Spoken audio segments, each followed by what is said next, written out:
Hola, buenas tardes. Mi nombre es Jacob Velázquez Moreno. Yo soy médico especialista en imagenología diagnóstica y terapéutica y estoy adscrito al servicio de radiología general en CT Scanner San Ángel. Voy a darles una plática pues, breve de lo que es la radiometría digital panorámica de miembros inferiores y hablar un poquito qué es una técnica para medición de extremidades inferiores y eje mecánico anatómico mediante una herramienta digital de ensamblaje en equipo de fluoroscopía. Esta herramienta también la conocemos como stitching y pues es actualmente un estudio con mucha demanda. Hablarles un poco de casuística, tenemos cerca de 4,000 estudios en 4 años eh, de este tipo y pues y lo más lo más importante es que hay poca información en base de datos radiológica respecto a este estudio y hoy pues nosotros trataremos de proponerlo como un método de elección para la evaluación en la discrepancia en la longitud de miembros pélvicos, explicar un poquito de cómo lo analizamos y también ver que hay limitantes para el estudio, sobre todo para planear correcciones y estas limitantes pues son condicionadas por alteraciones anatómicas muchas veces del paciente, ¿no? Algunos médicos actualmente no están familiarizados con este método de estudio y emplean métodos alternos. Los métodos alternos, algunos son radiografías segmentadas o técnicas de Farril, entre otros. Y pues la escanometría, pues hoy por hoy se ha convertido en una herramienta de suma utilidad para la evaluación en la discrepancia en la longitud de los miembros inferiores. Este método pues tiene la capacidad de detectar deformidades condicionadas por alteraciones del eje anatómico femoral y tibial o también del eje mecánico. Y pues de los objetivos es proponer este estudio como el método de elección, ¿no? Ya que es una herramienta fácil, de fácil acceso, es preciso, tiene un bajo costo y sobre todo utilizamos técnicas de muy baja radiación en relación con otros métodos eh, u otros equipos. También mostraremos cómo es el procedimiento, cómo es la técnica y cómo procesamos después las imágenes. Y pues esto se realiza siempre en un equipo de fluoroscopía convencional. La única diferencia es que utilizamos un software. Esta es la marca del software, ARRIX DRF. Eh, Hice hablar un poquito de él como una herramienta pues bastante noble en relación a lo que nos aportan otros métodos de estudio o algunos otros equipos, particularmente uno que es europeo, que sin embargo es un equipo de muy alto costo, de poca accesibilidad y sobre todo que tiene limitantes en cuestión de que uno lo pueda adquirir. ¿Por qué? Porque solamente serviría pues para hacer este tipo de estudios, a diferencia de un equipo de fluoroscopía que lo podemos utilizar para hacer radiografías convencionales. La única ventaja de hablar de las otras tecnologías más sofisticadas es de que las adquisiciones son en una sola proyección, en una sola adquisición, perdón, y en esta sola adquisición hacen una toma frontal y lateral y nos permite hacer reconstrucciones tridimensionales. Pero pues eso queda un poquito de lado. Hoy me voy a enfocar prácticamente en lo que es nuestro método de estudio. Nuestro método de estudio es adquiriendo este, de 2 a 4 imágenes. ¿Sí? 2 imágenes muchas veces los utilizamos en los niños y 4 imágenes en los adultos. Se podrían utilizar menos imágenes, menos radiación, menos exposición al paciente, pero una de las desventajas es que cuando quedan estas imágenes al RAS, pues tenemos que repetir todo el estudio, ya no nada más va a ser una, sino que tenemos que repetirlas todas las imágenes. Entonces, por eso es que de forma convencional utilizamos 2 radiografías en un niño y en un adulto 4 imágenes. Entonces, una vez que las adquirimos, las seleccionamos, nos da este panel con estas imágenes solapadas y después las procesamos, ¿sí? Y nos da una imagen panorámica. esta imagen panorámica pues ya queda como si se hubiera tomado en un solo tiempo, ¿sí? Pues la escalometría, pues, como les digo, es hoy por hoy uno de los métodos de elección de muchos de nuestros clínicos que nos envían a sus pacientes para la evaluación en la discrepancia de la longitud de miembros pélvicos y para detección de alteraciones del eje mecánico y anatómico. Pues las mediciones correctas de los ejes son de suma importancia e imperan criterios muy necesarios y muy peculiares, como es la alineación de los miembros que sean paralelas, que no se desvíen las rótulas, que los cóndilos queden alineados. Esto ejemplificado en una radiografía, pues condiciona la proyección central siempre de las rótulas. Ahorita en una de las imágenes les voy a explicar. Y pues en general cuando se adquiere la proyección panorámica de las extremidades inferiores, siempre es necesario posicionar al paciente con los pies en rotación externa, unos 8 o 10 grados.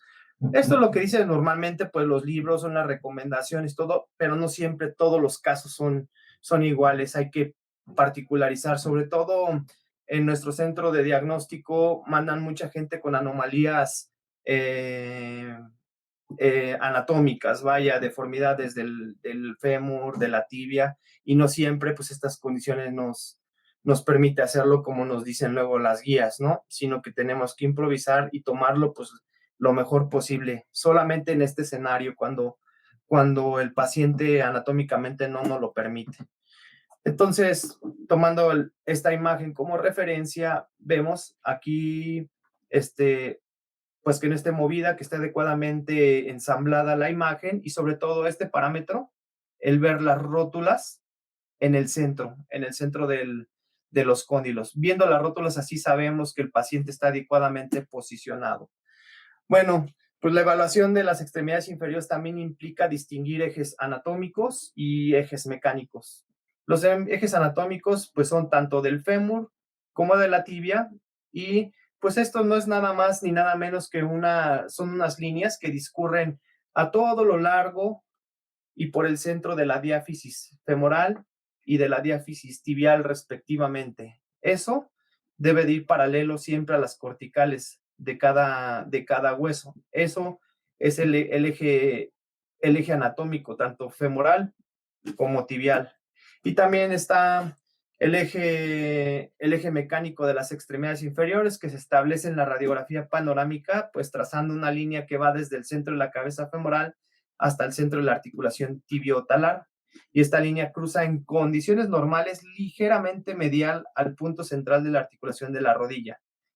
Casi siempre es a través de las espinas intercondilias, pero cuando pase ligeramente medial a ese punto, también se considera normal y se mide en milímetros. ¿Sí? Cuando hay una desviación de este punto central de la articulación hacia lateral, hacia medial, pues hablamos ya de una patología en específico. Aquí la imagen se ejemplifica mejor. Es esta línea así de simple, desde el centro de la cabeza femoral hasta el centro de la articulación tibiotalar.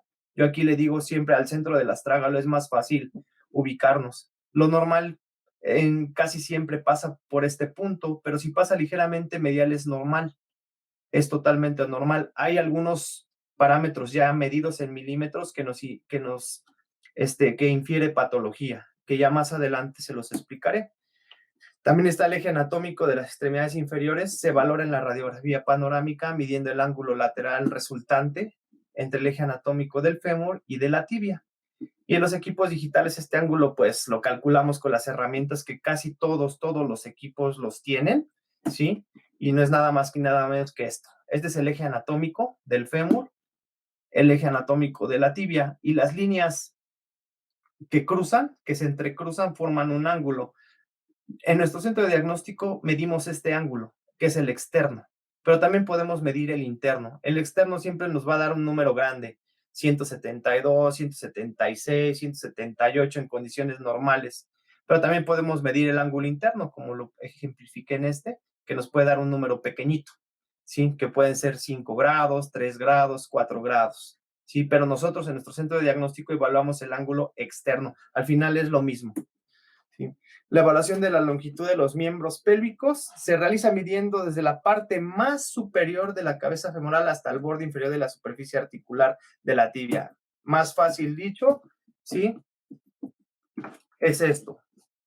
Desde esta línea tangencial al borde superior de la cabeza femoral hasta donde está la articulación tibiotalar. Eso de forma muy general en nuestro centro de diagnóstico es lo que hacemos con cada uno de los pacientes. El resto de las imágenes está ejemplificando el eje mecánico y el eje femorotibial o eje anatómico. La resultante de todo esto es esta imagen. Así entregamos casi todos nuestros estudios. Algunos médicos lo piden sin las mediciones y con las mediciones. Uno se los damos para que ellos hagan sus propias mediciones y otro con las que nosotros estimamos. ¿Qué informamos? ¿Qué nos corresponde a nosotros como radiólogos? Como radiólogos podemos informar tres cosas particularmente. Podemos informar muchas más, como cuando hay deformidades femorales, tibiales, pero eso ya queda fuera como, por decirlo, de nuestra jurisdicción, ¿sí? Eso ya es más del clínico, el que vea qué punto va a corregir, cuál es el punto de inflexión o de deflexión de una deformidad tibial o femoral. Pero para nosotros como radiólogos es importante informar la longitud de los miembros pélvicos, que no es nada más ni nada menos que la diferencia entre la longitud de un miembro con el otro.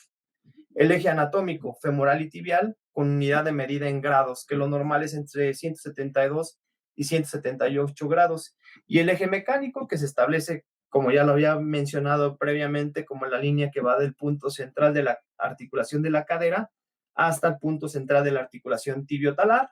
Lo normal es que se desvíe hacia lateral o hacia medial hasta 9 milímetros, ¿sí? Hay algunas referencias que dicen 10 milímetros, pero pues no varía bastante. Cuando vienen alterado, vienen entre 13, 14, 20 y tantos milímetros, pero lo normal es esto, ¿sí? 9 milímetros, ¿sí? Ejemplificado, aquí está el eje mecánico este es un diagrama, aquí está la radiografía, exactamente lo mismo, el punto central de la articulación femorotibial, ¿sí? Cuando cruza ligeramente medial a las espinas intercondilias, esto se considera normal, siempre y cuando no exceda los 9 milímetros. Cuando excede los 9 milímetros ya estamos hablando de una tendencia a una deformidad. Los resultados, el informe, ¿sí? ¿Qué vamos a diagnosticar? Si la línea del eje mecánico, si cruza medial al punto central de la articulación de la rodilla, excediendo los valores de normalidad, es genuvaro. Si cruza lateral, es genuvalgo. Y en el eje anatómico, si es menor de 172 grados, recuerden que nosotros medimos el ángulo externo, es genuvalgum, ¿sí? Y si es mayor a 178 grados, es un genuvaro. Aquí cabe mencionar que a veces, como es el eje anatómico, el eje femorotibial, cuando se ve alterado esto, a veces es prudente decirlo que es un genuvalgo a expensas del fémur o a expensas de la tibia. Normalmente casi todas las alteraciones anatómicas vienen por una deformidad de embaro o embalgo de las caderas, ¿sí? Y la longitud de los miembros pélvicos, como dije, en milímetros, no es más ni nada menos que mencionar la diferencia que hay entre la longitud de un miembro pélvico con el otro. Y pues básicamente, pues eso es todo lo que yo tengo que mencionar. Aquí está parte de la bibliografía. Este señor, Dror Pali, es el que ha escrito más sobre todo lo que es la biomecánica de miembros inferiores, es en el que he basado casi todo mi trabajo, sí, y todo lo que hemos hecho pues en esta gran parte de tiempo, que ya son más de 5 años. Gracias.